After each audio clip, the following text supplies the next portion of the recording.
Awareness, the final frontier. This is Awareness Explorers.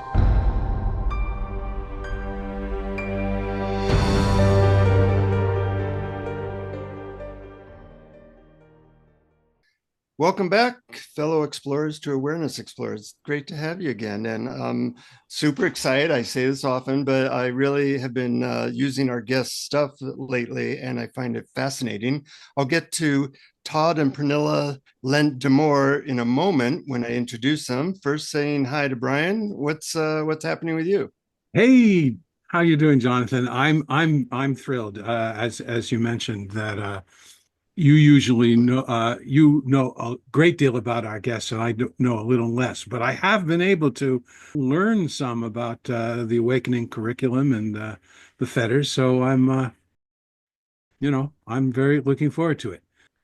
Anyways, Brian, I'd like to introduce Todd and Pernille. Todd and Pernille Lent Damore have created their awakening curriculum, a comprehensive path to awakening using what they call the wheel of identification, which is their framing of the 10 Buddhist Fetters. Their approach provides practical applications to wake up moment to moment amidst our everyday life. And together they have more than 50 years of Buddhist practice, and they're not that old. So they started when they were 3, I believe. And they combine this with elements of psychology, mind-body trauma release, and integrated non-dual inquiry to help people live a well-rounded human life, free from attachments and sufferings. We'll mention all their different ways to contact them, but they have something called the Awakening Curriculum, Unfettered Mindfulness, and other sites, which we'll mention at the end. Anyways, welcome to Awareness Explorers. I'm excited to have you here. Thank you. Thank you so We're much really, really again. happy to be here. Yeah, thank you so much again for having us. Huge fans. Absolutely. Oh, We were great. sitting here being all girl, fangirling it here. Well, you're making me feel like a rock star for the moment. Anyways, which based on the awakening curriculum is not a good thing because you don't want to identify with anything. And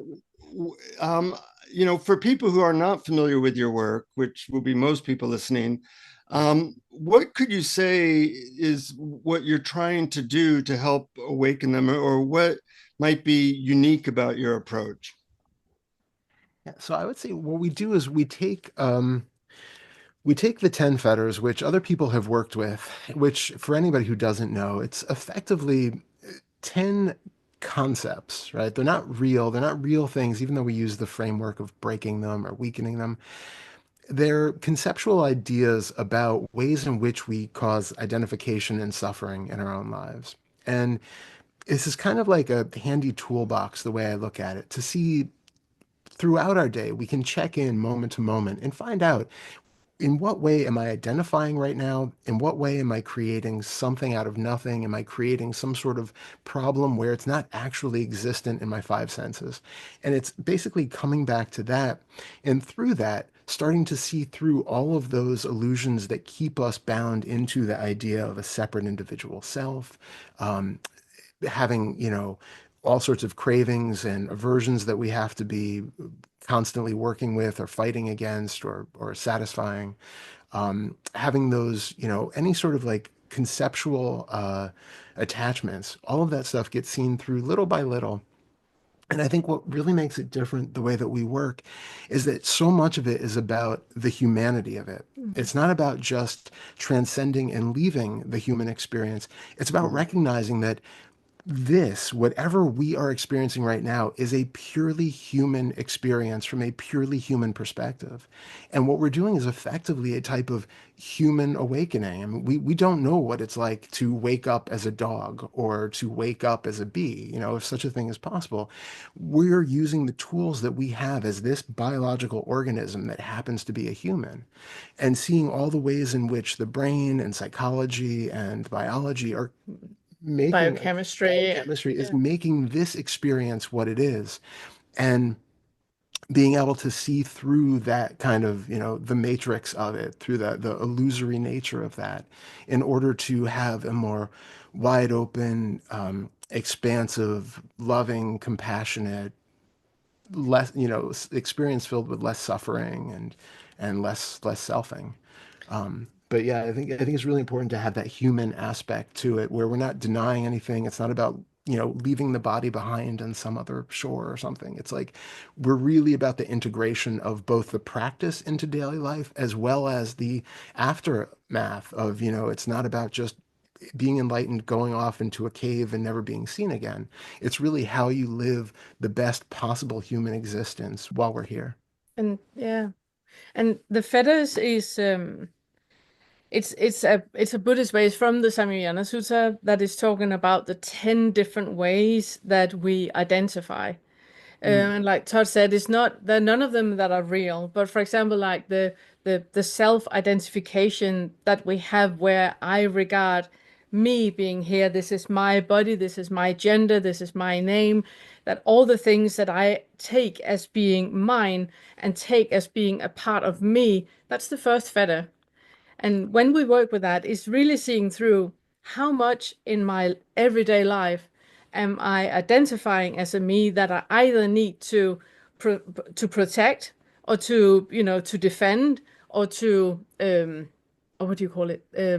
Like manipulate the world so that it's to Yeah, our exactly. So desires and yeah, benefit. yeah, exactly. So the way that I view myself is not being challenged in any way, and that can be maintained. Yeah, maintained or protect. Um, and that's the first fetter. So it's not because that is a real thing, but it's just a tools to become aware of us living in our everyday lives in a way that is creating a lot of pain and suffering. The second fetter is about all the feelings and emotions that we can have, because we have this tendency of believing that I feel hurt. And Jonathan, what you said to me that really hurt me, and now you need to apologize. Like that is a real thing. Like you can say something that really hurts me. Is that even possible? Or is that back to the first fetter again, that I'm selfing? There's somebody here that I'm trying to protect or to defend or to maintain. And for me to maintain that idea about myself, you need to be in the world in a way that does not challenge that belief, that underlying belief that I have about myself. So I've read the Ten Fetters before, and they really didn't hit me much. They're a little bit not clear as to what to do with them. And one of the things I liked about your work is you kind of translated them into very practical tools and things that people can actually do. And Brian, you're less familiar with Todd and Pernilla's work than I. I'm wondering what your impression was, and just looking at a little bit and what they just said, which I thought was a great description. Yeah, I thought it was a great description too. And I first encountered the Fetters through Angelo DeLullo. I had not known about him before, but he talks about them a lot. And I read them, and I was hoping that you might clear up a confusion that I have about them. I'm probably mistaken, but my confusion is that it seems to me that there's an inherent contradiction in them. In other words, except for the first and eighth fetters, it seems like it's a method for pointing out our shortcomings as opposed to breaking the identification with the individual self. So I was wondering how you avoid what Adyashanti calls rearranging the deck chairs on the Titanic. Yeah. it's very much about acknowledging what is actually here, because we have a tendency to spiritual bypass, going like, I am above being angry at Jonathan. Poor Jonathan. I am above being angry at Jonathan because he spoke to me the way I am only seeing the world in a very positive light. So I don't feel anger at all, which means I'm just bypassing what is actually happening in my lived experience, in this biology here. When I see Jonathan, I am releasing adrenaline, I'm releasing cortisol, I'm releasing lots of hormones. I might get clammy hands. There's like a physical response to meeting up or to speaking with, and denying that is just spiritual bypassing. So what we use the fetters to is acknowledge what is actually here, and really truly acknowledge, accept, and understand what is arising here in my lived experience, it doesn't mean that it's true. Mm-hmm.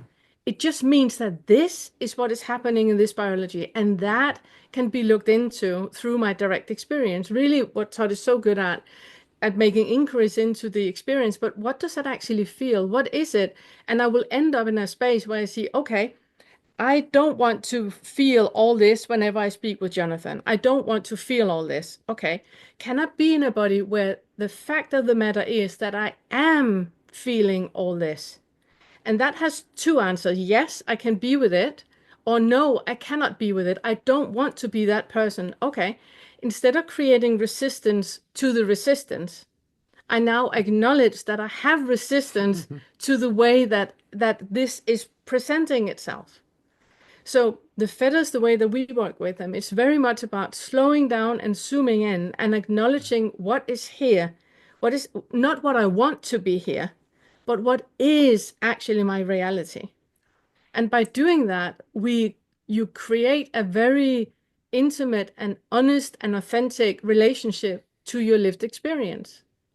And that is where the awakening is happening, because you no longer fight with what is actually here. You truly see what is presenting itself, not what you want to be presenting itself, but what actually is here.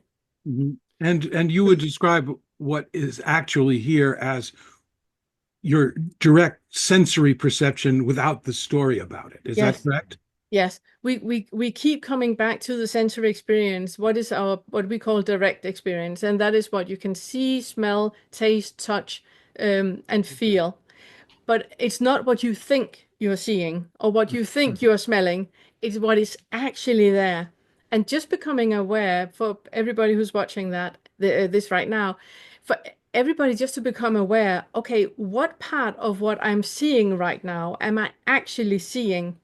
And what do I think I'm seeing? Because those are two different things, completely different things. And we can completely delude ourselves in our minds to what we think is here, where what is actually here right now, that is what is presenting itself in reality. And that is what we can work with and acknowledge, accept, and understand. That's well said. I was taking notes during Todd's talk at Perfectly Okay, and I came up with a one sentence summary. See if it worked for you. Yeah.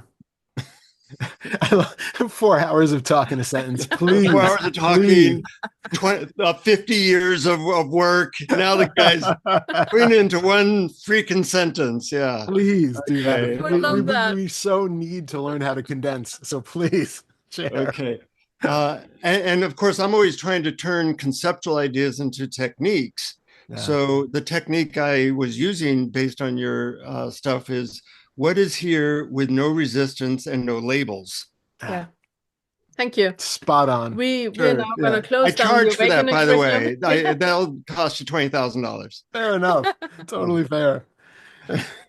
Yeah, that really is the fundamental tool is really coming down, and it's deceptively easy and then also a little bit deceptively challenging, just because we spend most of our lives living through our projections. We don't realize, we don't really stop to notice how much of our experience is basically like a virtual reality overlay of what we think we're interacting with. The way, when we meet a person, like you were saying, all of my assumptions about that person, all the past histories, all of those, I've seen somebody like that before, and I'm putting all of that onto this person, even though we've just met for the first time, maybe, but I've seen people who dress like that or who look like that in some way, and I'm making these assumptions. And all of, just even like labels. I use the description of, or the example of a tree all the time, that we have seen thousands of trees in our lifetime, but every one of them is unique. We've never really seen a tree. We see the brain very quickly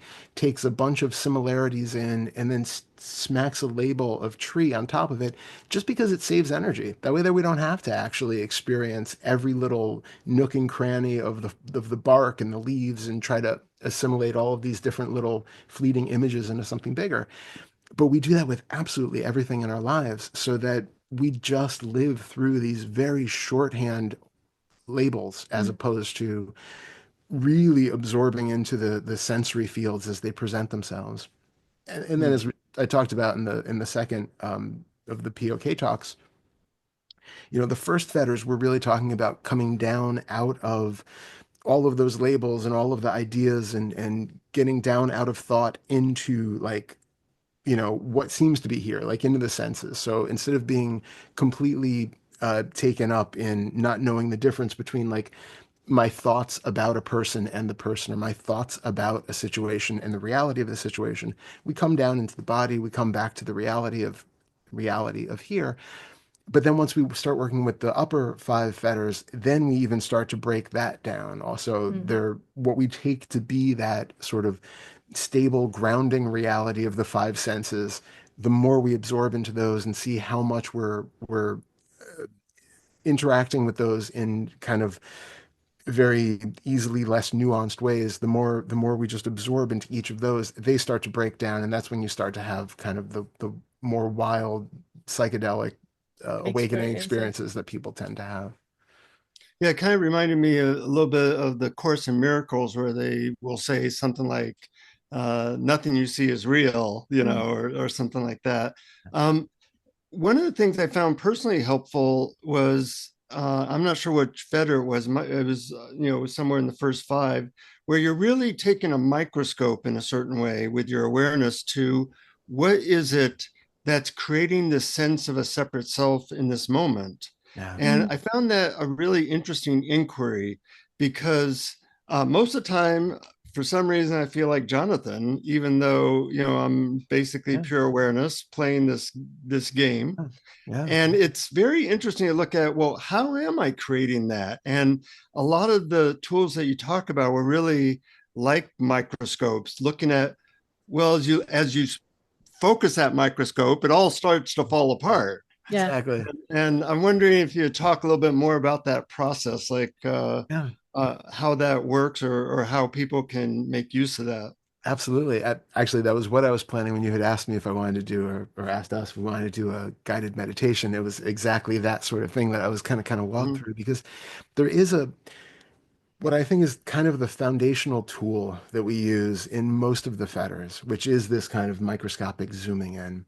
And so essentially we take all of our senses apart into pieces. And again, it's something which I think we kind of forget, that we have five senses in general. We take in, like, the whole of the world, and it has chirping birds and barking dogs, and a TV that's blaring. And when I talk to somebody, it looks like the words are coming directly out of their body. Like, everything is kind of bound in a way where it seems homogenous. And what we're doing is recognizing that, first of all, there are five what I call external senses, right? So you have the visual field in front of you, you have the auditory field around you, that you hear the birds and the dogs and things that are outside. You have the sense of whatever's in the room. You can smell things, you can taste whatever's in your mouth that you've eaten, and you can feel the senses in the body. You can feel what it's like to be sitting in a chair and have your heart beating and all of those things. But then we also have these, what I think of as the five internal senses, that you have, um, with the eyes closed, you can still conjure an image of something. You can think right now of an apple that's in checkerboard red and green, right? And unless you have aphantasia or something, I mean, you literally can't create internal images, you're going to see something, right? So that's like your internal field. And then we have the internal auditory space, where we can often constantly hear ourselves chattering in our own head throughout the day, or pick up a song that, like, if I asked you to think of your favorite song, you could probably do that. And then we also have, like, the memory of a scent, or the memory of a flavor. They're all available to you. And then also you can think of, sensations in the body. Like, you can remember what it feels like to, like, hit your thumb with a hammer, and you immediately feel that throbbing, the swelling in the finger. It's there. So what we do is we break down our experience into those, five internal and external senses, and then basically go through in any moment. It sounds, much more complicated until you actually try it, but it's effectively to just get used to what is actually being experienced, and Again, we'll do this more in depth later, but it's to just go, okay, what do I actually feel like right now? The way that I'm sitting, the way that I'm standing, the way that I'm doing dishes, the way that I'm writing a check, whatever I'm doing, right? What feels identified right now? And so we check in with our emotions. We check into how those emotions are showing up in the body. Are they felt physically in certain parts of the body? Are you seeing mental images that are correlating to this emotion or a thought which is triggering this? Um, are you hearing yourself talk? You know, what like if you most of us have like a mental visual image of our body or face, and there's like a feedback going on of what seems to be my face in a certain emotional giving a certain emotional expression, or a body in a certain posture, and there's a feedback to this is me sitting here in this posture. I can kind of see it in my mind. Are you seeing that right now? Is that influencing it? Does it sound like the voice is in that you're hearing in your head is in your voice? We don't take anything for granted. The real key for everything that we do is curiosity. Hmm. We're not doing Mhm. any of this to get something out of it. Like, there's a gold medal at the end. We're not forcing it. It's not like this is my new practice that's been, given to me by the doctor, and I have to do this 3 times a day or else. This is like how weird it is to live this life for however many decades we've had and not explore these things all the Hmm. time. How interesting and fascinating the world becomes when we're no longer bound into these same habitual reactions and the same ways of seeing the world. And so we're basically over and over again just tuning in, and the more you do this, the faster it gets, and the more Mhm. it can become just this really fast scan of the body where you just recognize like all the different sensations, all the different mental images and sounds. And then you're basically looking, if we're talking about the first fetter, you're looking at like, where am I in any of that? What feels like the me somewhere in the center of this experience? What feels like the me why do I feel identified in this? And it's a rhetorical question. It's not to come up with some verbalizable answer, but it's just to point back to looking in to see what exactly about this experience feels identified or gives the impression that there is a me central in the middle of it. But then we use the same thing when we're talking about craving and aversion, and we believe that those are real things, and we take apart our experience and try to find where they exist and where that feeling of like need for that chocolate cake really is, and we take apart the experience of they take apart the experience of that. And yeah, I mean, basically, we use it through most of the fetters, But this kind of investigative yeah, process. and I just want to say that the practical application of that is obviously that everything you think is a suffering in your life, whether you have had like developmental trauma, or whether you have experienced like a car crash, or something has happened in your life, your family dynamics, whatever you have taken with you and carried around as a part of that is part of me your entire life, that is being looked at. So you're no longer reacting to things without knowing where that actually comes from. You start to be in situations where you can respond and think, that is weird. That why do I feel angry when somebody says something? Why do I feel nervous when my boss wants to speak to me in the office? Where does that come from? Or why do I react with road rage when I'm apparently super spiritual and love everybody on the planet? So it's that the practical application of it, that you completely see through what you assume to be a solid reason for suffering in your life, that when you slow down and you zoom in and you pick it apart the way that Todd talks about, you really become aware of how much of that is assumption too. And Mhm. it's a resistance to something that is here. It's a resistance to a resistance. It's a reaction to an assumption. So it's like a label on a label on a label, and that we're avoiding, but it's not here at all. Mm-hmm. Yeah, I remember Aja Shanti once said, one step to enlightenment, don't resist anything. Yeah, completely. Completely. Yeah. And especially the more we are like, oh, the more we are fine-tuned on what we're experiencing, there's really nothing to resist. Mm. You know, we resist pain because we feel it and then immediately go to the reaction response against it. That there's a pain, I don't like that. There must be something wrong. Don't feel it, tense up other parts of the body in response to it, Yeah. embrace from it, as opposed to just, okay, there's an acceptance. There is a pain in the knee right now. Breathe, feel into it without the label of pain, even without the label of discomfort, future, without of exactly, without the future, without any thoughts about what it might mean. And of course, please only do this if it's not like an acute issue where you're going to have a heart attack or something. This is like, you know, more for chronic things, or if you're sitting meditating and you feel the pain, or you have a broken foot or something, or broken limb that you know has been, you know, looked at properly and all that. if you have a nail gun in your hand and a nail in your foot, please seek help. It's not what we're talking exactly. about. Yeah, there's a practical level to all of this. But and I say that because I was doing a retreat one time years ago, and I was sitting doing this. I had knee pain, and I sat there and I just focused on just the sensation, and you know, the pain dissolves, and then the sensation just becomes really interesting, and it's warm and it's radiating, and then it gets, you know, bigger and smaller, and it kind of disappears for a while, and it's totally like neutral or even pleasant, and it's really wonderful.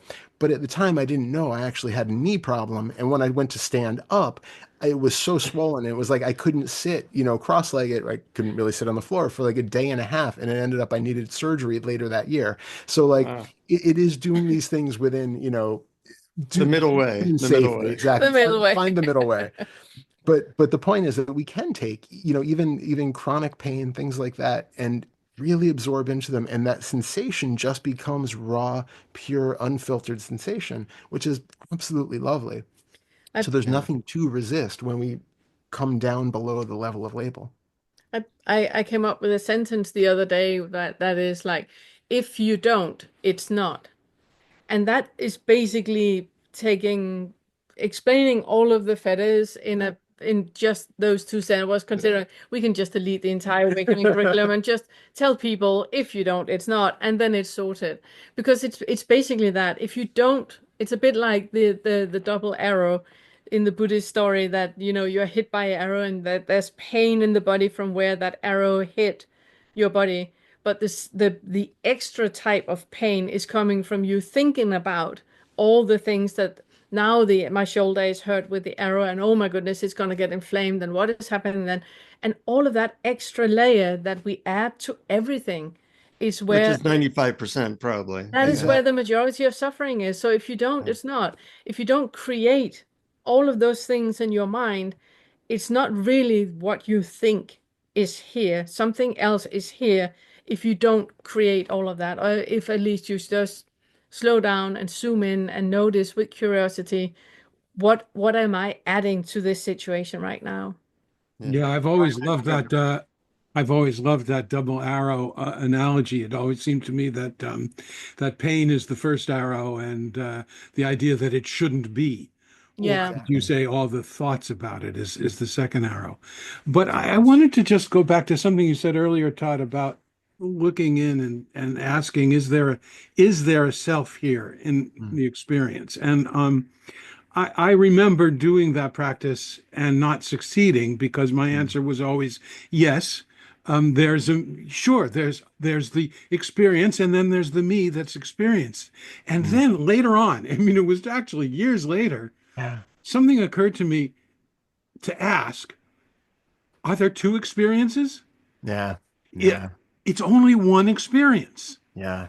It's so that me experiencing and the experience aren't two things. I mean, is that, would you say that's the right track? It's a part about that we have a thinker and we have a thought, but the thinker is a thought. Uh-huh. Yeah. And yes, I think because these things are so experiential, it's like we know the answer before we go into them. We know we've been told that there's no self. We know what the punchline is, but it's in the seeking of it. And so usually the real benefit to doing the microscopic taking apart and going into it is because we often just have like a nebulous feeling that I'm located somewhere behind my eyes. I'm just here. It just feels like me.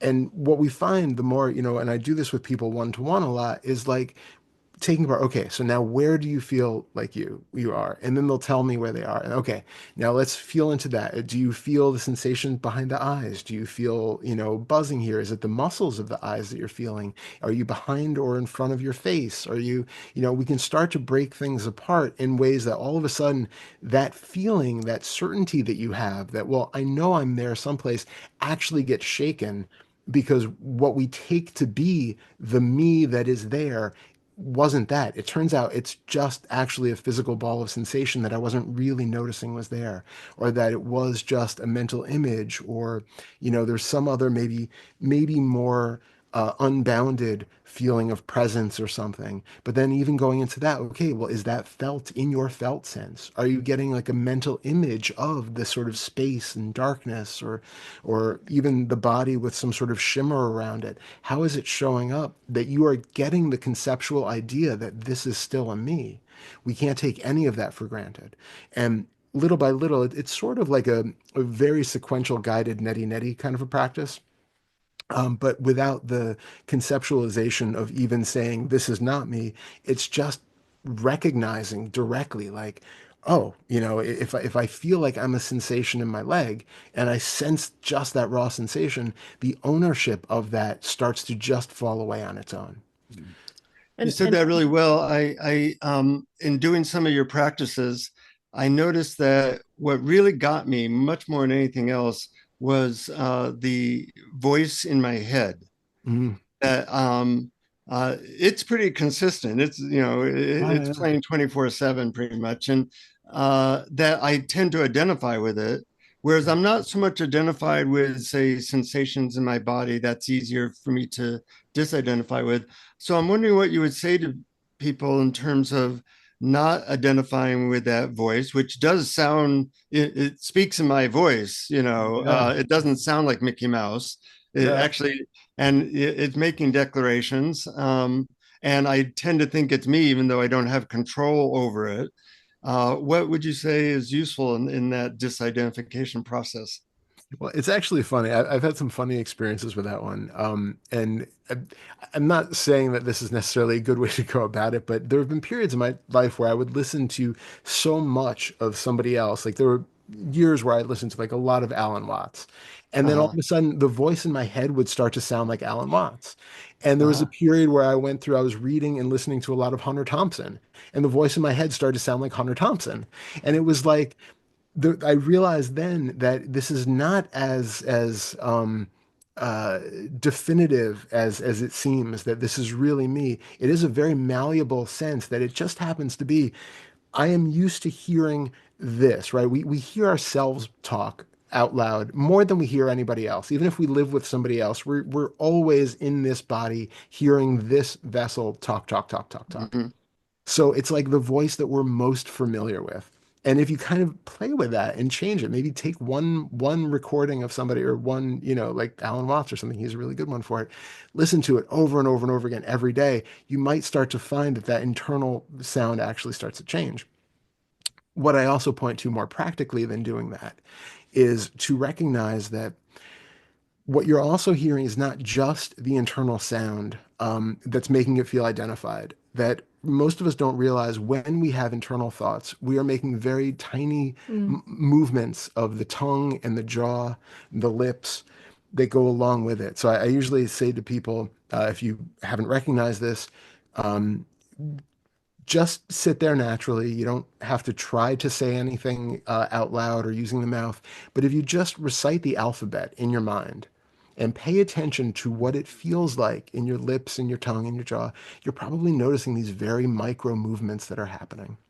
And that is giving you this, what I call the haptic feedback, like we have in like VR and phones and stuff. It gives you that like vibration that makes it feel like something's real. It's that feedback that, well, I'm talking. I'm feeling the same muscles and the same ligaments that work when I am speaking externally, thinking in my head, still going on, just to a smaller degree. And it's giving you that feedback that, of course, I'm the one thinking this. But it can help, for one thing, doing that, noticing that what you're actually experiencing. Another useful thing is to recognize that you're not your thoughts, that you can't think your thoughts. You haven't chosen a single thought. And so the more you get used to that, then you recognize that that voice that's going on, even if it sounds like it's in your voice, you are not creating that narrative that's going on. You're not creating that dialogue. So see if you can step back from it and just listen to that voice as though it was just a speaker or a TV in the room. That isn't that interesting? You can hear it. You have no idea what the next sentence is going to be that comes up. You have no idea what the next word is going to be that comes up. So you're listening from this passive third person perspective. But then also the really important thing that we also are always point to is there's probably some personal component to what you're hearing in your head, or if the times that it feels more identified than others is usually because there's a personal component there. So notice, first of all, are the stories, because it's like, well, I have to do this later and then I have to do this, and there's something, personally relevant in planning about it. Is it something about, some family issue or something like that? And then how do you feel in the body? Because again, that haptic feedback in the body, the emotional response that happens to the thoughts, is what's giving that thought some tangibility. It's what makes it feel like it's personal, that it's about me, because now I'm thinking about, well, I have to do my taxes and I have to get that done. And you feel the feeling in the body. That gives you that extra little boop that's a thought that I have to take seriously. Right. I have to keep reminding myself I have to do that or else I'm going to forget. And if I forget, there are going to be consequences. And just feel like, step back and just notice there's sensation in the body. There's unease. There's a feeling of stress. There's a feeling of worry. This voice has no personal component to it other than that it seems to be saying things that are about or relevant to this being that's here. And then we can even use like the second Fedter stuff of like, why am I being stressed out about this? Why am I feeling anxious? And that's where we deal with like the shadow work, the more psychological aspects of things. And it gives us something to feel into of like, well, I'm always feeling unsafe. I always feel like if I don't do something exactly perfect, I'm, going to be punished for it, or there's something, some calamity coming. And we can feel into that, and okay. And we can, we use like reparenting or positive affirmations or things like that to help soothe that sense, because that can be back from a pre-verbal time. I think it's really important to emphasize the part that you said that we have millions of thoughts every single day, and the majority of thoughts that you have, you're not even aware that you're having, because it's just thoughts compiling and coming over and over and over. But some of the thoughts, they have a physical component, like you get like a contraction in your chest. And because of that haptic feedback of the contraction in your chest, you think that thought is more important than all the other thoughts because I felt it in my body. And that's the part that we pick apart. Okay, so you think of taxes, you get a knot in your stomach right away. So now you think that the taxes are important because of a knot in the stomach. So let's pick that apart. How does it actually feel in your stomach right now? If you don't think of the taxes, but just feel in your body, how does that actually feel? And you can see, oh, there's a contraction in my stomach. This contraction in my stomach, when I don't think about the taxes, this contraction in my stomach starts as another thought about me being unsafe. Okay, so now you have a thought, but now you are into what we talked about before, a loop of a loop of a loop of a loop. And it's no longer just about a thought, me having a thought about something. You have created so much something out of nothing. And it's that feedback loop that is happening that makes us believe that we are our thoughts, because I can feel in my body that I'm thinking about taxes and I am thinking about the taxes. But it's Right. like I said before, that we think that we have thoughts, and we have a thinker that is thinking thoughts. But the thinker is a thought too. That there is no one in there conjuncting, making all of those thoughts popping out into your body, and it's the thinker that is thinking that, and it's a little avatar sitting in the back of your eyes. It's not like that. The thinker is a thought too, but the moment that there's a physical component to the thought, we believe that is a me, I thought of that, and this is important because I can feel it's important. Well Yeah, said. that's so important. And those are really excellent approaches. I would imagine, and one other approach, at least one that's helped me, was to ask, well, who is that voice talking to? Yeah, that's And, awesome. Yeah. but it only helps when the answer is not verbal. No, but that is such a great pointer too. It keeps turning back to that. But it's like where when you look for, who is looking, and you can get that kind of infinite regress backwards where it's like always somebody else, which brings you ultimately to your, Brian, your realization there that there is only one experience, that is just all that's there. But it's like having it conceptually, having somebody tell you that doesn't do it. It has to You be need to that experience experience. it. Yep. Yep. Mhm. Yeah. I'm curious, the first five fetters are kind of how we create this sense of identity. Would you say this second five fetters are more on, well, what would you say how they're different? Yep, the first five fetters are um very practical in our everyday life because it's about me identifying with my thoughts, with my feelings and emotions, me identifying with my habits, my patterns, all the things that I do every single morning and all the justifications that we have to why we do it. All of that has like the selfing in the middle that I'm exercising to lose weight, or I'm eating healthy so I can, live longer. That we have that selfing in the middle. The fourth and the fifth feather. The fourth feather is all the things we do because or wish to happen. So we do something and or we wish for something to be different than what is here right now. So we're kind of like um we're saving money for the future as if that is a thing. We I come with a Well, for yeah, I example. mean, say like I want a new car Yeah. because Yeah, exactly. I want a new car, and when I get a new car, my life is going to be great. I want to win the lottery because when I win the lottery, then my life is great. So we take from where we are right now and put ourselves into a thought scenario where we live and we want things to be like that. When we're going on holiday, the four of us, we're going on a holiday, it's going to be great. And there's so many expectations tied into that. But then it rains and we lose our luggage and all of that was not part of the plan of our holiday. And then disappointment happened. And when disappointment happens, it's because we have an expectation to things happening the way we have thought we wanted them to happen. So in the fourth feather, we become aware of how much do I project my wishes and wants into another scenario, into another person that we want things to be different than what actually is here right now. Mhm. And the fifth feather well, I is, was gonna say also, you should say yeah, also that the fourth fetter is also a lot about deflecting from, yeah, what's here too. And I think I'll say also more about that in the fifth. I just yeah, sorry. yeah. Just want No, to make sure we go, mention it. go, No, go, no, go go. ahead. Go ahead. No, no, but the fifth feather is then about all the things we don't want.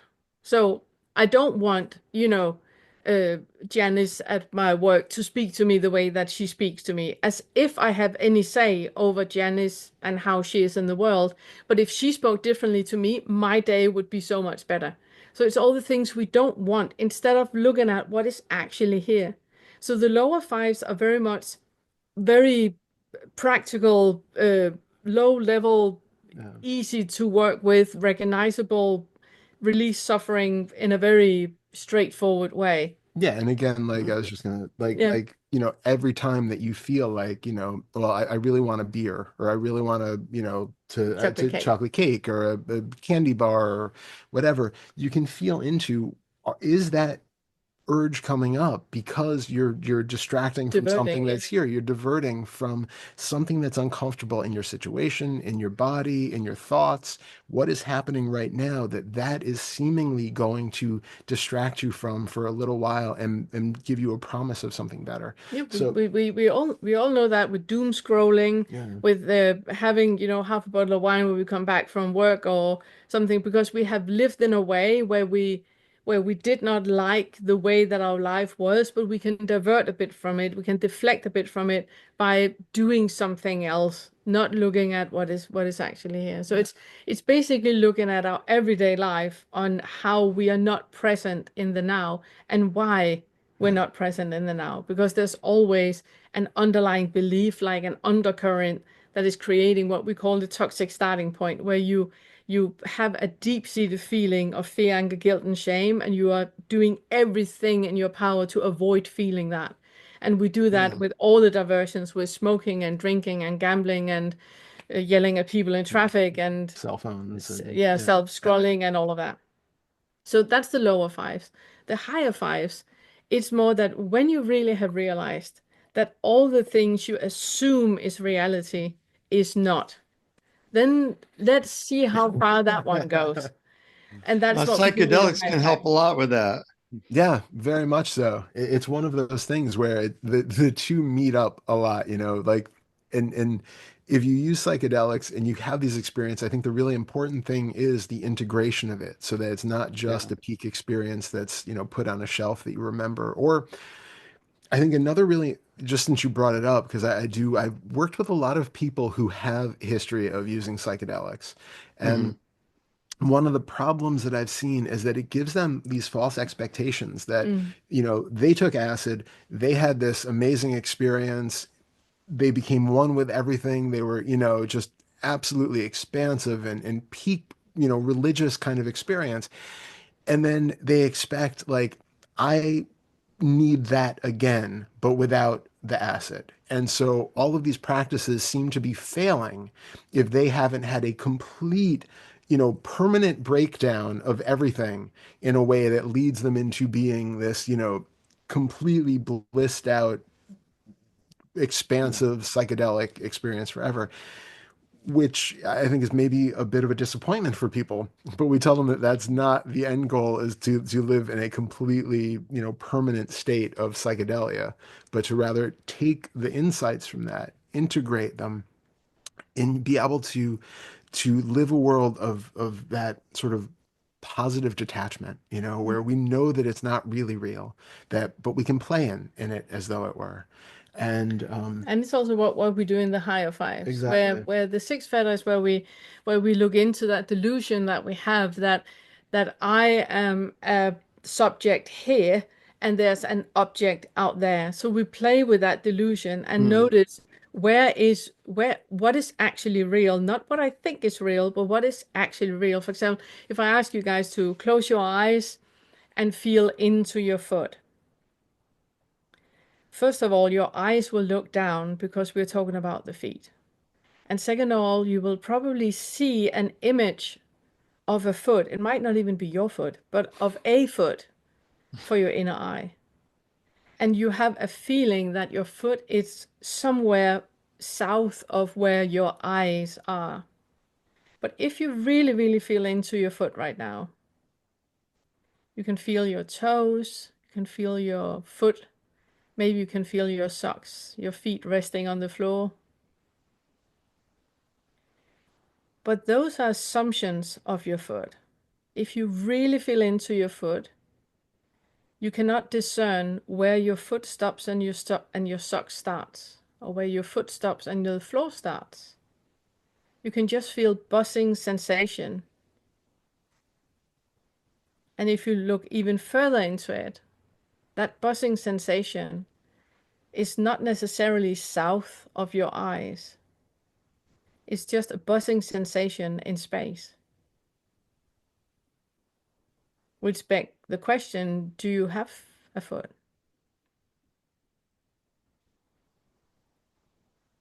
So take a deep breath and open your eyes again. So it's Yeah, not, there's a lot of those experiments that really get you to kind of loosen your grip on all your assumptions about reality and you. Yeah. Yeah, exactly. And It's basically a way to be on psychedelics without taking the drugs. Yeah, yes, completely. exactly. And really see what is actually here. In the seventh fetter, we dissolve all the things, we look into and discern all the things that is something out of nothing. That we are creating something that is not actually here, but we are assuming it is, so we're creating it into as if it is. And when you become aware of that, it kind of turns into particles. It's not a thing anymore. And it's also where we work with time. The assumption of time is not a thing. Change is happening, but time is not. Time is a dimension. We know that now.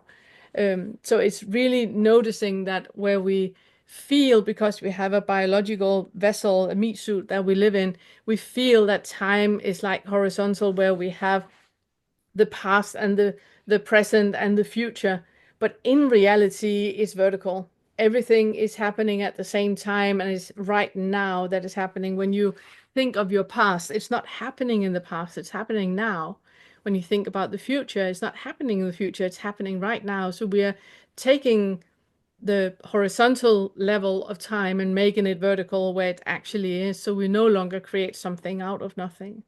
And in the eighth fetter, it's dissolving the all beliefs that you have, anything that you create in your life to have a solid footing standing on. But I know this is real. If you're not creating something out of nothing, how do you know anything is real? How do you know that even what you perceive to be real is anything but your perception? Can it ever be anything but your perception? And how do you know your perception is real? If you're on psychedelics would perceive something completely different, then how do you actually know that your perception is real at all?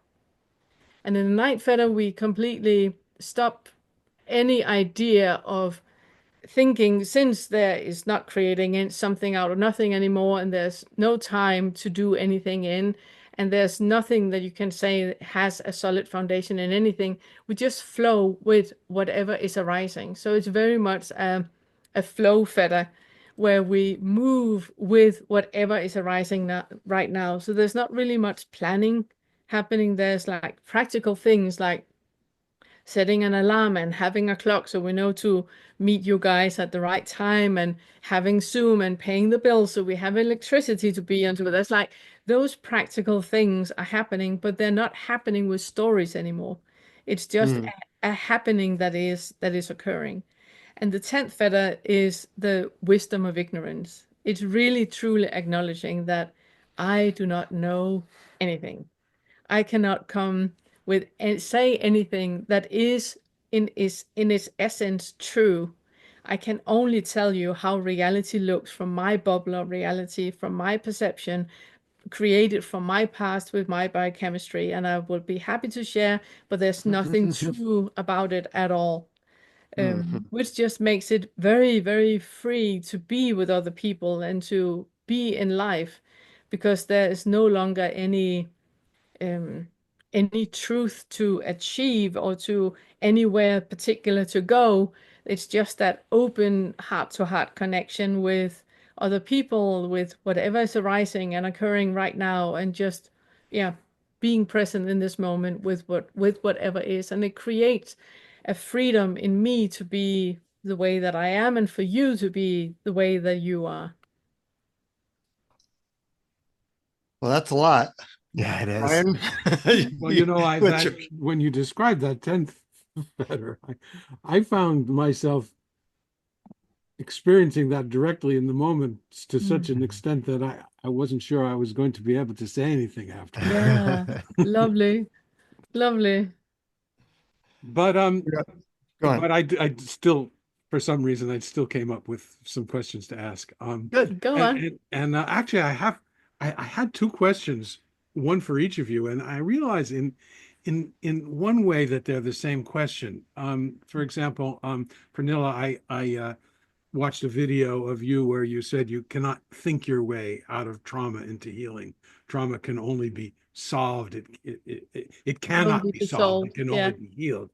It's not happening in your mind. It's happening in your body. Yeah. And the question that I had for Todd, which was from your book, Only in Your Mind, not quite poems from the not so linear awakening path.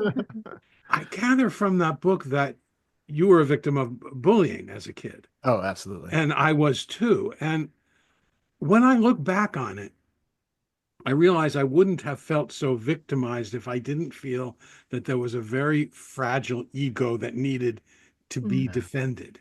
Yeah. And so it really was the it was the thinking that there was something wrong that was leaving me open to it, I guess. Mm. I'm not quite sure I'm finding the right words to tie these together, but I was wondering if you might. Yeah, Yeah. you Well, first. no, you can go ahead. We can talk about because I think mine is just going to be basically dovetailing off of what you said Yeah, about the body aspect of it. I think we have this tendency to, when we talk about trauma, when we talk about trauma, we don't only mean PTSD. We also talk about that developmental trauma that happens in just being, a very immature psychology, immature emotional state. The brain is not completely finished building, and our nervous system is still, trying to make its ways. And in that, personality is created that is very, very susceptible to whatever is happening around us. Um, and I think that when we grow up and we have trauma, for example, like bullying that has happened, that the way that it feels today is the same way that it felt when it happened. We can create this intellectual overlay saying, but they came from a broken family, and we can kind of like intellectualize all of it. And in that, we can gaslight ourselves into believe that it wasn't really that bad and it didn't really hurt that much. And I know now that they had troubles too. They were victims too. And then we kind of shelve it and going like, well, it wasn't really that bad. Yeah, I was bullied, but it didn't really, it was bad then, but not bad now, kind of thing. And that is gaslighting because we're not acknowledging how it actually feels in the body. If you go to a store and suddenly you see that your childhood bullies, they're standing in the store next to you, you will have a bodily reaction like that. Because your back, your body remembers, the body keeps the score. It's an amazing book. I can recommend people to read.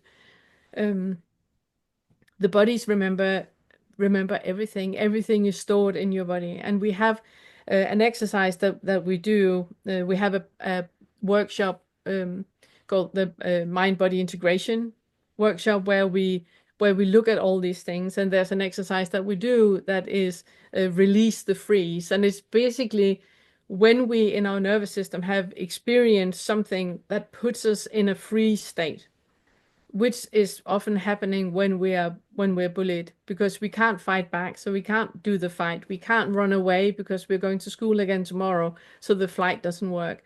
What we often do when we're bullied is that we end into a freeze, that we don't know what we do, and that sticks with us our entire life. So we have that tendency to, when people ask us something, we don't know what to say. We don't know how to reply because the body's reacting like being on the spot, like we were in the schoolyard.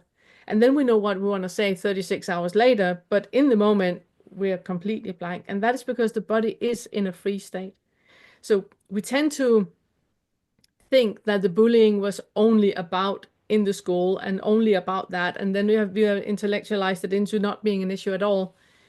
But we have so many proofs in our everyday life that it's still a part of us. We're carrying around with it. And what we need to do is allow the body to experience and express without creating a story about it, because it's not about you. It's not about the story. It's about the body experiencing and expressing, so you can get over that. And that is like release the freeze, really like working through that and allowing the body to experience and express so you can heal that part. And when you do that, you you have an experience of liberation in your body, and your mind has no idea what just happened because it was created and it was made without a story about what happened. But it's just a feeling of release where you have a smile on your face and you don't know why. You can just feel that you're lighter. because you have experienced that, yeah, release of the freeze. So we cannot think ourselves out of a trauma. We cannot talk ourselves out of a trauma. It needs to be experienced and expressed in the body. Yeah, I do a lot of work with clients on MDMA and various releasing exercises. And you're right, the body does know the score, and it really has to kind of like a release valve, let out some of those memories in a very physical sensation way through trauma release exercises, Sedona method. There's a lot of different Yeah. methods out there, and your approach of just simply letting go of all stories, feeling into sensations, allowing it to be there and releasing is a very organic process. Yeah. Yeah. And it makes so much sense when you do it, just allowing to feel that contraction in the body. And then like what Todd he is really, really brilliant at doing in his one-to-one inquiries where he okay, so what is it actually here? You felt you felt that the same sensation in your body as when you were bullied. You're not bullied now. So what is actually happening? And then you will start to become aware of that feedback loop, that there's a contraction in the body, there's a thought about it, there's another contraction in another where place in the body that is another thought about, and really slowing down, zooming in, and starting to pick apart those sensations in the body. And with that, you can have like a shake, or you can have a an exhalation, or something where the body allows to let go of what it has held on to for decades. You Yeah, want to say? shaking and Yeah. making sounds and all those things are really part of that process often. Yeah. Yeah, we do a lot with, we had a retreat last year in 2024 on the embodiment of Of the awakening. fetters, yeah. Yeah. So we took all 10 fetters and embodied all of them. Yeah. And then this year, that's actually next week. Next week. Yeah, We well, have March 3rd. I know this is going to be aired after it actually happens, but it's on March 31st. yeah, we have the mind body integration workshop where we go through the different developmental ages from the second trimester until you're 12 years old, because that is where our personality is formed.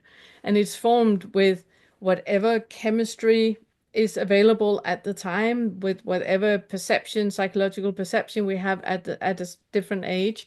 And the funny thing is that when you look at a body standing or sitting, or the the expressions that we have on our faces, the way that we move our body, it's very easy to see which age is stuck, which age there's something stuck in the body, and you can do a specific exercise to release from that age and yeah, let the body experience and express, and then the trauma is done, because it's not really a trauma per se. It's more something that is locked in the body that needs to be unlocked.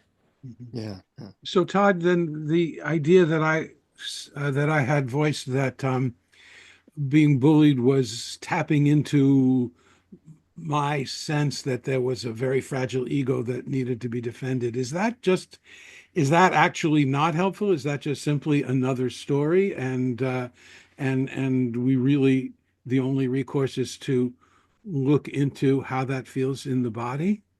Well, I think it's really helpful to, like Pernille was saying, to go at it from that sort of non-personal physical stance. But another way that we work with this, especially if we have a lot of, feelings of attachment towards, like little Brian or little Todd, you know, we can also use like reparenting, or so one of the things that I have done with like those old bullying scenarios was to go back and put myself back to what it felt like to be, standing there being bullied by somebody, feeling the vulnerability, however it shows up in the body. But again, it's still an embodied version. So it's not just going back to the story of it.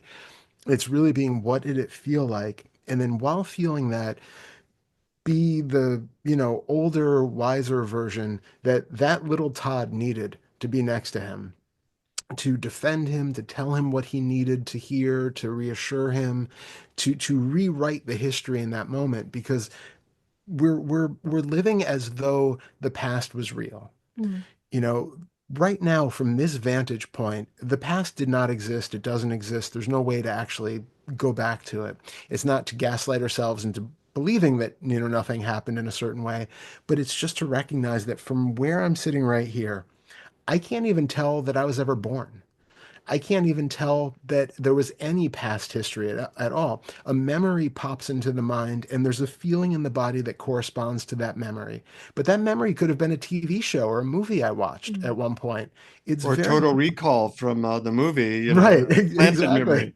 Exactly. We don't know, right? From this perspective, we don't really know. So we can come at it from that openness where, okay, this is here. I'm recognizing how this memory, even if it's implanted, even if it's from a movie that I once saw, it's metaphorical Mm. because it's showing up now. It's a metaphor for something that needs to be acknowledged and worked with and healed now. Otherwise, it wouldn't have been here. I'm sure that we were all bullied or had other experiences that we never remember. They never come up because for whatever reason, they're not relevant to this moment.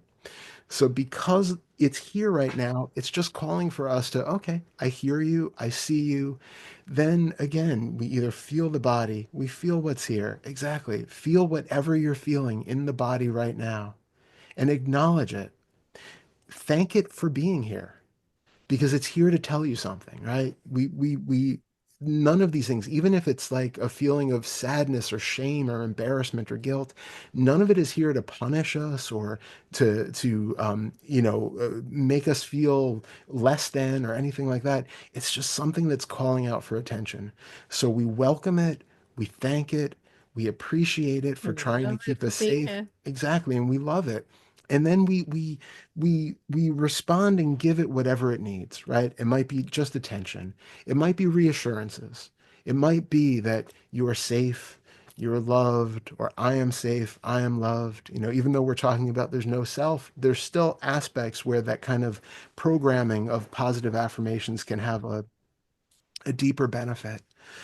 So, we don't really shy away from using any of the tools if they're helpful.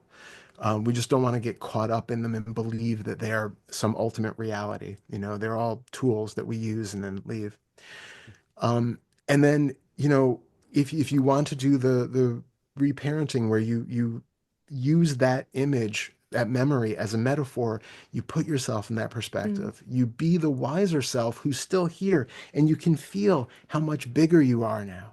You can feel how much more wisdom you have, how that situation that was so detrimental and painful to that younger child isn't doesn't have to be experienced the same way now. So you can have compassion. You can treat the child with love. You can approach it and say, you're safe, you're loved. You don't, you didn't deserve that. It's not your fault. Whatever you needed to hear at that time, take the child out of the situation if they want. You can hug them, you can ask, what do you need? And then wait, and you will probably get some sort of response. It might be verbal. It might be an image of something in the mind. It's like we just kind of stay open to anything that shows up and then follow that. And it becomes a very intuitive process. And then these things just kind of get worked out in a way where it's not forceful. It's not with the idea that I have to do it in a set fashion. And it's not to get And rid of and it's not anything. exactly, it's not to get rid of something. It's really just to allow what's there to be there and to learn from whatever is coming up. And you can also see, like, if I'm right now having a memory of being bullied, how is that relevant to my current experience? What is going on right now that I'm feeling that same sense of embarrassment or powerlessness or, um, whatever it was that you were feeling? And just be open and go, okay, well, this is pointing to something that I need to acknowledge in my life now. Yeah, but I really want to emphasize the part that we're not doing any of this when we say that we go from the horizontal to the vertical. You can go back to how it felt when you were bullied, but we're not doing that for the experience not to be here anymore. Mm. We're doing it to heal the experience, to keep that experience because that is a part of you. That experience shaped your entire life. So we don't want it to never have happened. We want to have love and compassion. And if you were standing with the wise you, if you were wise, what would you do? So it's that taking that wise you to the situation where you were bullied, and like Todd said, give yourself all the love and compassion in that moment that you needed, so you would be healed with the situation that happened, not for the situation never to have happened, but to be a healthy part of your life experience, that it has been to be you, that has shaped you into you. So it's not something we're doing to get rid of.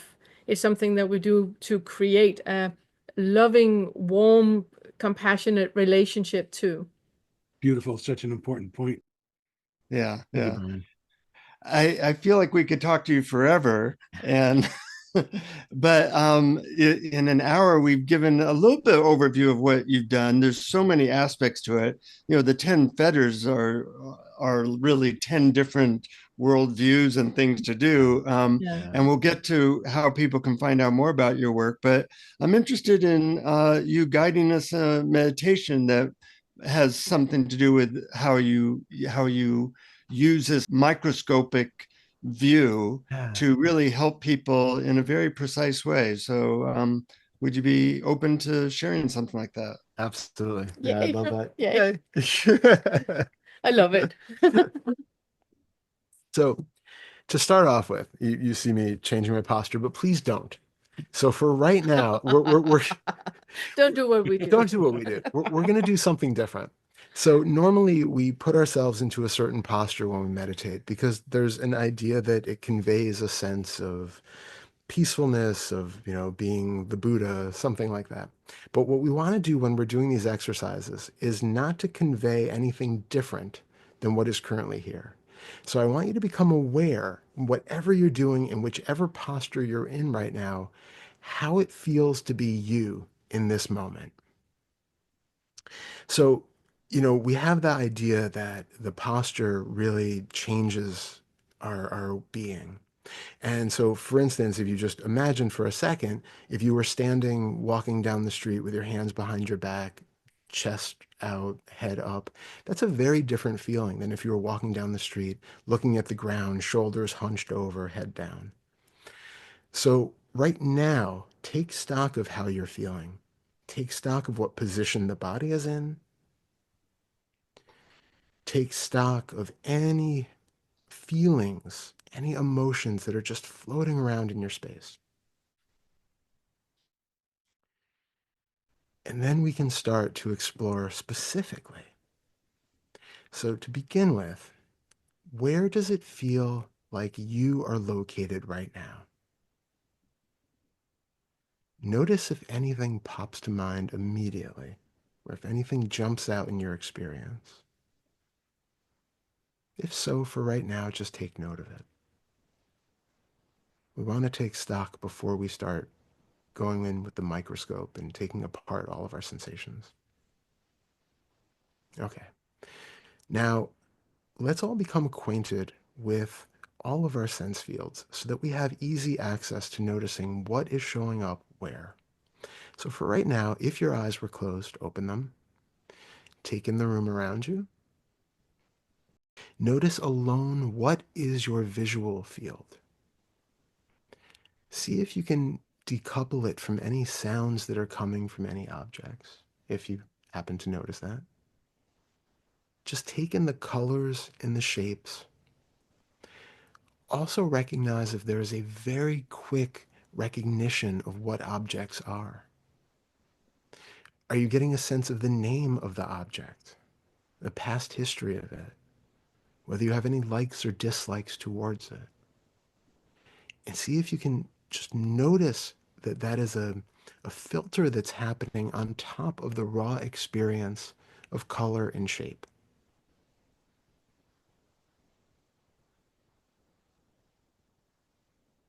Now close your eyes. And I want you to visualize a red rose floating in front of you. Most of us have some sort of an internal visual sense. Some have less or more than others. But see if you can visualize a red rose and maybe even get it to spin floating in front of you. That is your internal visual field. That's where most of our thoughts, our visual thoughts, are happening. But also take note, in this internal visual space, do you right now have any sort of image of your body or your face? It might be accurate or it might be extremely vague. It might be in color. It might be black and white. It might be three-dimensional. It might be two-dimensional. It might be looking out as though it's a segment of your own body facing the same direction that you believe your face is pointing. Or it might be seen almost from a third-person perspective. But it's helping to orient the brain to the body in space and to create cohesion, like a map of all of the various sensations that are happening in this boundless space. It's useful, but it's often taken to mean more than it really does. We often identify with this image that shows up, however it shows up. You may even take a moment to picture your foot, your right foot, and you see if there's an image that shows up of a right foot. And now picture your left hand. Do you see an image of a left hand floating in the approximate space where you believe your left hand to be? This is the sort of thing that I'm talking about. Now let's turn our attention to the external sound field, the auditory field, and listen for any sounds in the room. It might be birds, dogs, my voice, traffic, a refrigerator, the kind of ambient hum of a room. Just notice it. And like we did with the visual field, notice if there's an immediate labeling of that voice, of those birds, of those cars. Do you immediately seem to know what is creating the sound and which direction that sound is coming from? See if you can relax that and just hear the raw sensation of sound.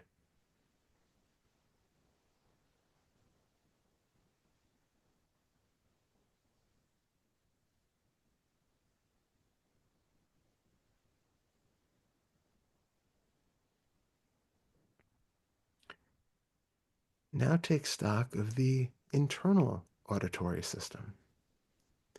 You might hear your own voice speaking. If I asked you right now to picture or to hear your favorite song, you can probably get a passable representation of the music and even the voice of a singer who's not you.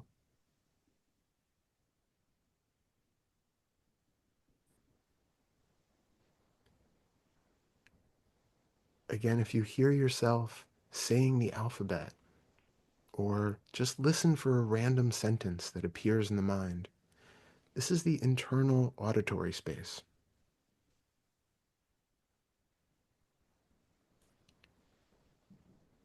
The sounds that show up here are not your voice. The sounds that show up here are still thoughts. They're distinct from the visual thoughts that you've already experienced, but they're still thoughts nonetheless. And we can treat all thoughts with this same detached respect. We acknowledge them. We acknowledge their possible utility, but we also don't need to identify with them. We can recognize that if they are being heard and if they are being seen, by definition, I am not the one hearing or seeing them. I did not create them because there is something else which is separate, which is seeing or hearing them. That is our initial experience. So start there. Start recognizing that I am not creating these visuals. I am not creating these sounds.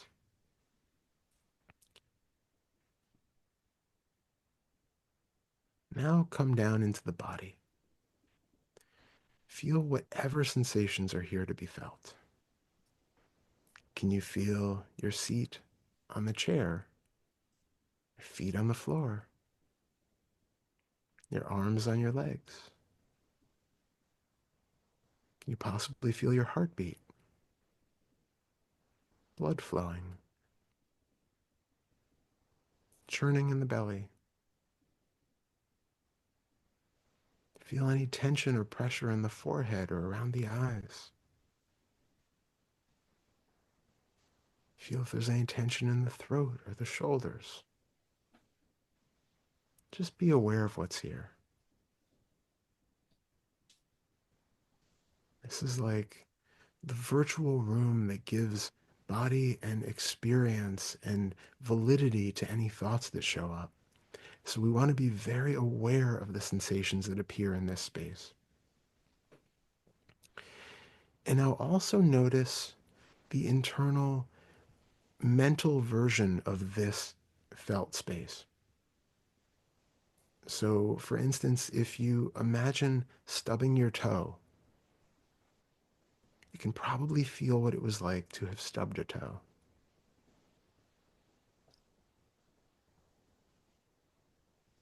Or picture yourself on the front of a roller coaster, about to go over a steep drop.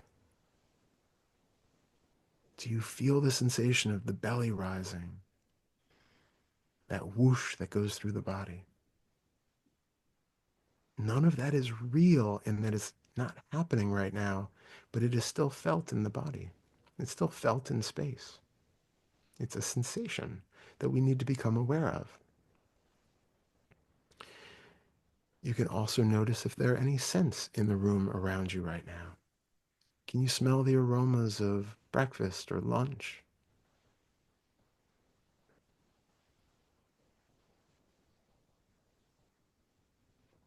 You smell flowers or just the room. And now bring to mind the scent of coffee. Can you picture what it's like to smell fresh roasted coffee? Can you actually smell it a little?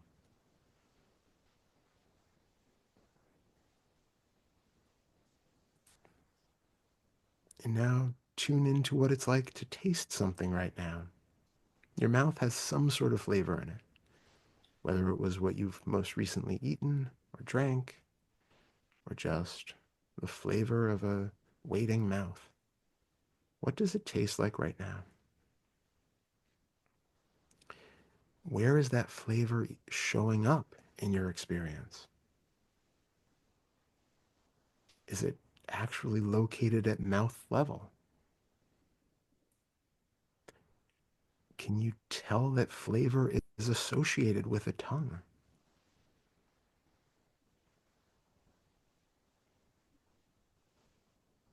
And now remember what it was like to taste fresh coffee.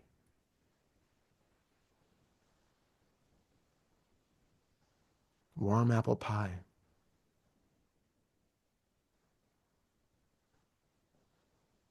To bite into a crunchy apple.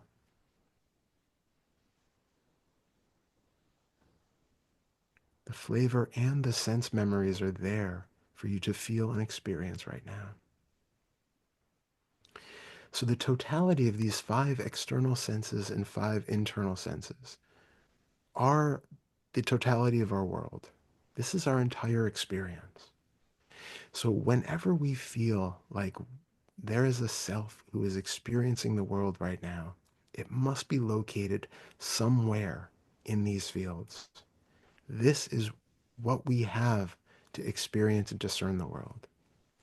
So right now, I want you to feel where you are located in all of this. What does it feel like to be a self here, now?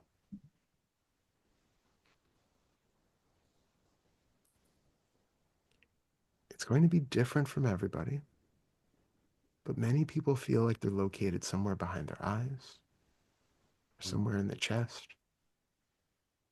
usually along the central channel Feel the sensation that seems to be showing up in that space.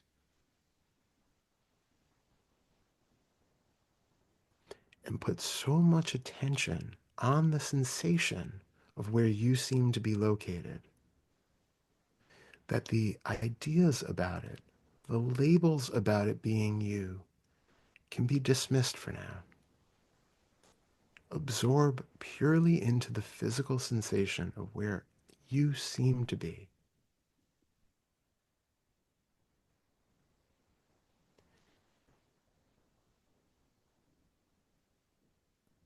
If you seem to be located somewhere in the head, see if you can feel the face and notice, are you behind or in front of those sensations that we take to be a face? You might even feel like you are somehow engulfing those sensations. If that's the case, then that should show you something very interesting. Feel the back of the head. Is the back of the head appearing in front of or behind where you seem to be?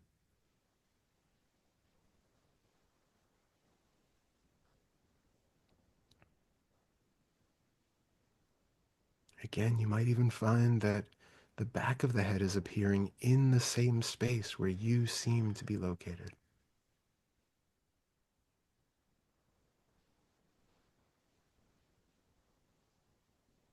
Notice if the feeling of being here has something to do with the raw physicality of having a body, the weight, the density of being here. If that's the case, you can feel the boundaries of the body, where you take your skin to be. Again, if you have a visual image of the body, allow that to be there, but don't take it as truth. Simply come back to the raw sensations.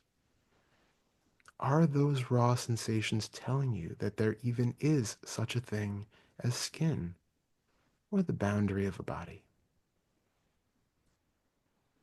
Feel any place where the body seems to come in contact with something, where there seems to be an edge. It might be with your seat, with clothing, or the floor. And put so much attention in those sensations that that boundary starts to dissolve.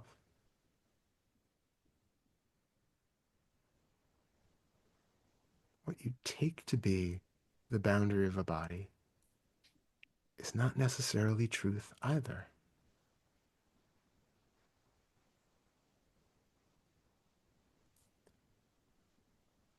You might not have as much of it going on right now, but when you're going about your day, you might find that thoughts are playing a large role in this creation of a me, the feeling of being a self in a moment, in a particular situation.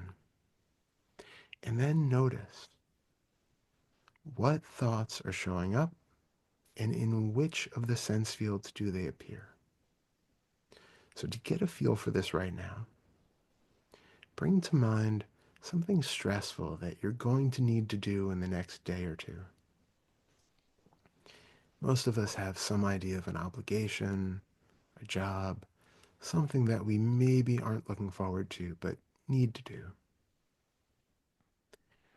And as this shows up, notice, is it a visual representation, like a snapshot of that task or that job or that situation?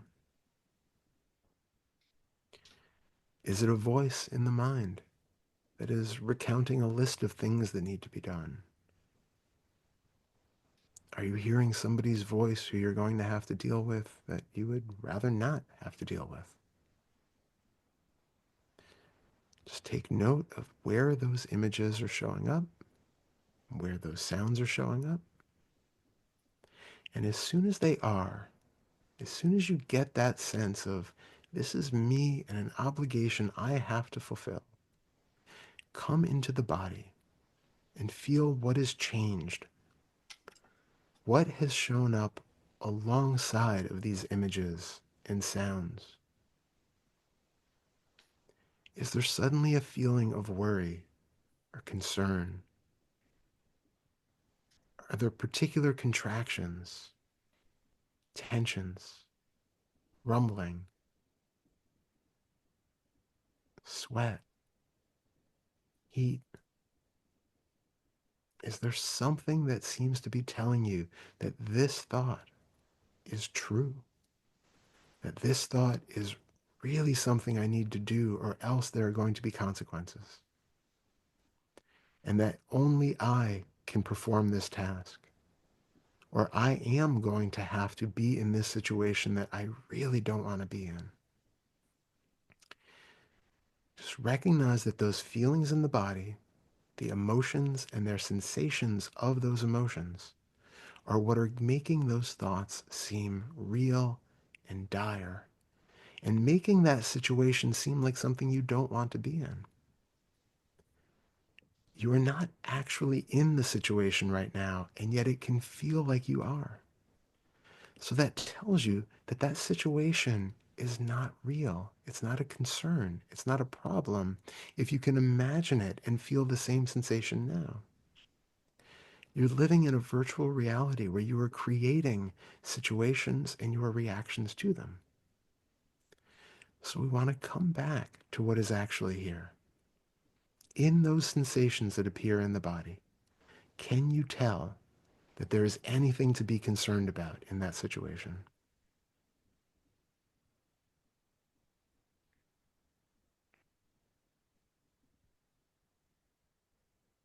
In the sensations in the body, can you tell that those thoughts have any relationship to a me who has to do something about them? Notice if you immediately get another thought that responds and says, yes, of course it does. And maybe there's another image that shows up that reinforces this. But that is just another thought. The sound is just another thought. Our voices, all of the thoughts themselves, are just thoughts. The one who seems to be recognizing all of this is just another thought. So where in all of these senses can you find that one? It's not in the sensations in the body. You can keep looking. You can keep checking anytime it feels like there is a you who's somehow related to these sensations, whether they're emotional sensations or just felt bodily sensations like a pain, an ache, an itch, or temperature. It's not in the visual images that show up in the mind, no matter whether those images are of a body, of ideas of a personality, if it's your name, if it's old photographs of who you took yourself to be that are showing up. There's nothing about that visual thought that proves that that is you. Have you created that thought? Have you brought it to mind? If it feels like you are the internal thinker of the sounds, of the voice, notice that there is a hearing of those voices, but there is not a speaking or a choosing of the words. The I cannot be found in the auditory space either.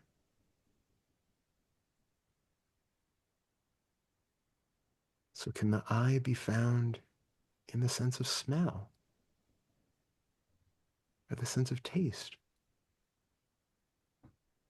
They might contribute at different times to what it feels like to be the totality of this human being, but they are just part of the experience.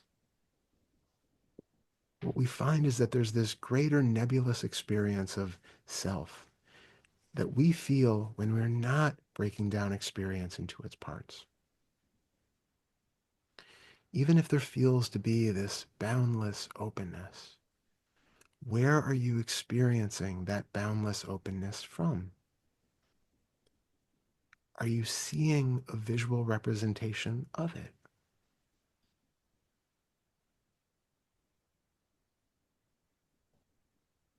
Are you feeling a feeling of openness and spaciousness that transcends the boundaries that you take to be your normal body? But is it still showing up in some other sort of a sense field? Maybe just one that you're not used to placing as much attention on.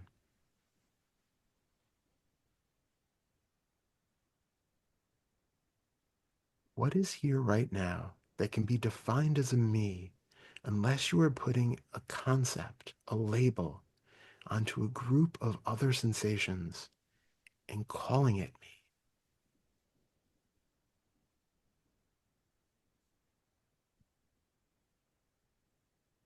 Without a label, without a concept, is there anything that fits that bill? There are open passing experiences of sensation. Are there any centralities here? Is there a central point that seems to be witnessing everything? Or can you sense every sensation as it shows up from the middle of that sensation?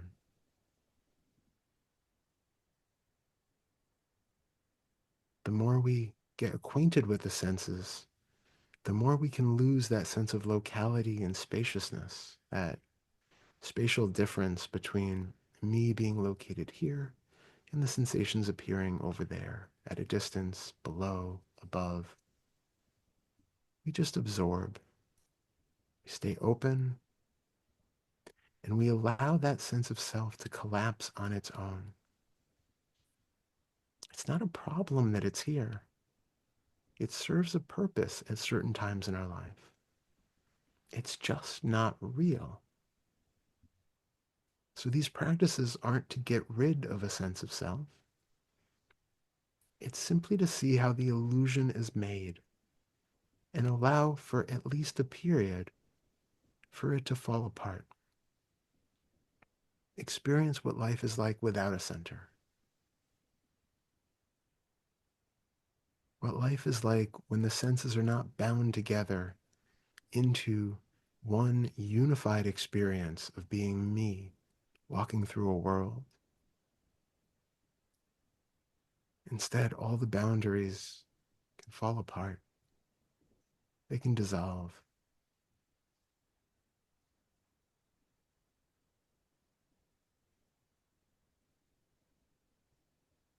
And we can find that open, dissolved spaciousness at any moment when we tune in and become really aware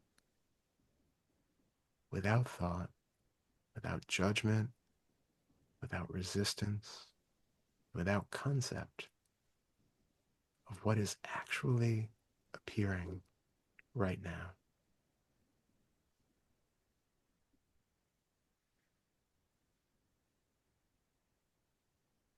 Come back to your body. Take a deep breath. And when you're ready, open your eyes. Oh, that was wonderful. Yeah. Thank you so much. Thank you so much for That that. was a very, very thorough way of, if people don't experience something with that meditation, they probably won't experience with anything. Thank you. Something I found fascinating about that was that it was filled with questions.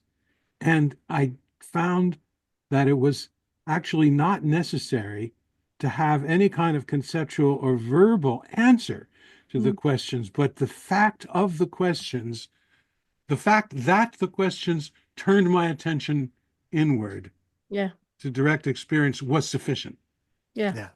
And Wonderful. that's exactly what we mean when we say that, let the body experience and express. So you pose, like, you experience questions that you are not supposed to answer intellectually, and you don't have to. the body hear what it is that is happening, and the body will respond to what is happening. Yeah. Beautiful. Wonderful. Yeah. It's so good. Thank you. Well, how can people find out about all the different things that you do? Wow, so many ways. Yeah. So the prime thing is if you have questions about anything that we do, you can email me at unfetterdmindfulness@gmail.com. And on Unfettered Mindfulness on YouTube, you have tons of inquiries. Inquiries and meditations are collected there. Yeah. And then we have the Awakening curriculum on YouTube as well, and on Facebook and on Insta. We also have the awakeningcurriculum.com. .com, where you have everything we have made. It's on the page there. And that is working with the 10 fetters, the 10 different ways of identifying where you self and put yourself in the middle. And the way that we work with it is the wheel of identification. It's basically whatever is arising in your life right now, there is a fetter, and there is lessons that can help you with dissolving that and coming back to your body and realizing what this is actually about. And that is what you use the Awakening curriculum for. And when you work with the Awakening curriculum, we also have a hive mind community on Discord for people that are working with the Awakening curriculum, and that are so super supportive towards one another. It's a wonderful community. Yeah. And for that, again, email me at unfetterdmindfulness.com. And if you give me a little, we're a little bit protective, so we don't just let everybody in who emails. So give a little bio about yourself, to just say, you know, how you found us, what your practice is, that sort of thing. Just because we want it to be a safe place for everybody. And, you know, we're trying to keep trolls and people out who might. And then we have once a month, we have a Fedter inquiry group where we inquire about different things. So it's people, it's live on Zoom, where people, they come, they post different questions, and then we do inquiries with them into it. And you can see the recordings of the inquiry groups on Unfettered Mindfulness channel. And you can participate by sending an email to Todd, unfetterdmindfulness@gmail.com, and he will forward the link. It's the same link for the entire year. And then we have and I was just going to say, and the Discord group is free. The inquiry group is free. Yeah. Obviously, all the stuff on the entire curriculum is free. All inquiries and meditations are free. We're doing everything for free. As much as possible. Yeah, for donation. So if people want to support, we accept donations. I'm very, very grateful for the donations that we get that makes all this possible.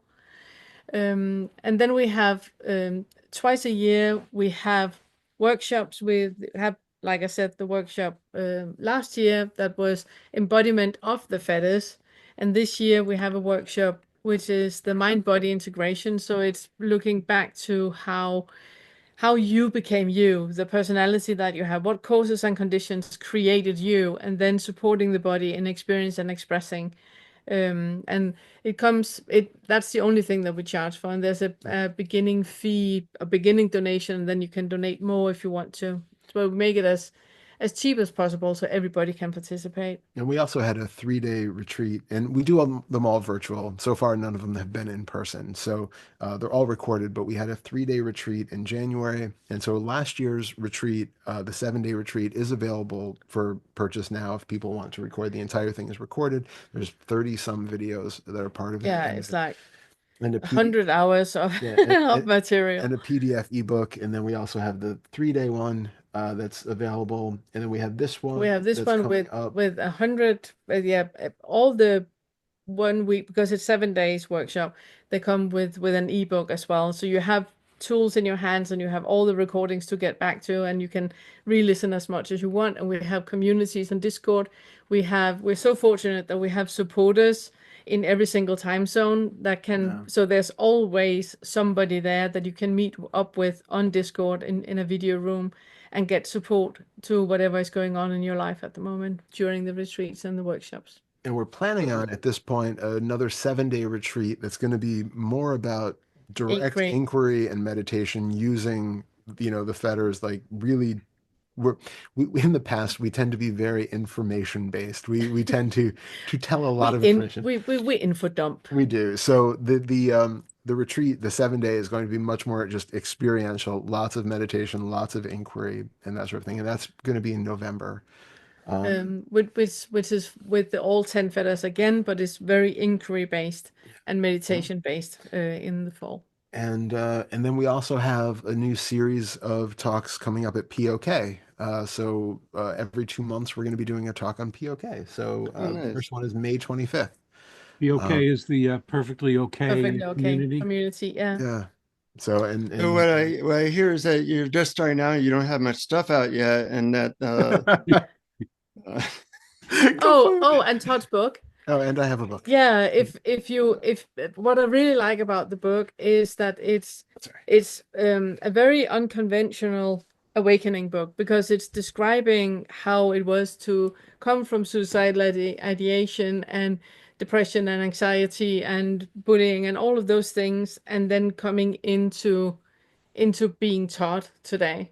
And it's done with prose and with poems and with essays, and it's really, really beautifully. It's an odd little book. Yeah, no, it's really beautifully made. It's what's that called? Only in Your Mind. Only in Your Only Mind. in Your Mind. Okay. Only in Your Mind. And the subtitle is Not Quite Poems from the Not So Linear Awakening Path, which Thank you so much. I really love that. Thank you so much, Brian. And Well, it's available. It's been really wonderful and thorough, and I love the meditation. I love the work you're doing. It really gets to the heart of how we create limitations in ourselves and how we can go beyond that. And we want to thank our Patreon supporters. If you want extra stuff, extra blogs, techniques, conversation, go to patreon.com/awareness explorers. We send you a bunch of stuff for basically nothing. Nice.